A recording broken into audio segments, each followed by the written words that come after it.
Hello guys, for today's video guys, diri di ay mi sa San Franz guys, kay nagpa-dialysis si Papa Jun guys.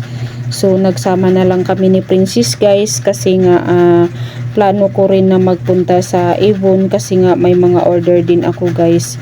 Bali nag-sideline pala ako sa Avon guys kasi nga gusto ko rin na makatabang din sa pag-dialysis ni Papa Jun kahit sa pamasahe lang man guys, kasi nga mahiya na talaga kami maghingi sa kanyang mga kapatid, kasi nga ang lahat ng mga kapatid niya kay may mga pamilya din, may mga anak din, syempre may mga problema din sila sa kanilang pamilya. So nakakahiya naman kung iasa lang natin lahat yung pagdialysis ni Papa Jun sa kanila.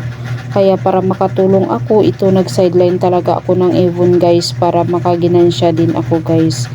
Kaya ayan, isahan na lang, kaya nagsama kami ni Princess kay Papa Jun kasi magpunta tayo sa Avon guys. Bali magkuha tayo ng order. At nagpababa talaga kami dito sa highway na lang guys, yung malapit sa may Avon, kasi nga nagdiretso na si Papa Jun sa dialysis center guys. Kaya ito, dito na tayo sa loob guys, maghanap na tayo ng mga stock sa mga order natin. Natagalan talaga kami kalabas dyan guys, kasi nga ang problema kay naiwan ko yung katalog ko guys. Kaya ayan, mahirap talaga maghanap kung ano yung kukunin mo, kasi nga dapat yung importante lang talaga yung naka-order lang talaga, kasi nga mahirap na makatapal tayo guys. Pero yung importante lang naman yung kinuha ko guys, kasi nga harvest time, madispose ko rin ito, mapabinta ko rin ito guys.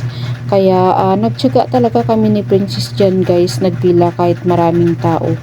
Kahit nagareklamo ng ating bata na gutom na daw siya kasi nga alas 12 na. So si Papa Jun iniwan lang talaga namin doon sa dialysis center guys. Napakahirap talaga pag wala kang listahan guys, baka kung ano-ano na lang ang kunin natin nito, patay tayo. Baka manapal tayo nito ba. Madami silang stock guys na mga bago, kasi nga first week of the month guys sa May, kaya marami silang promo guys.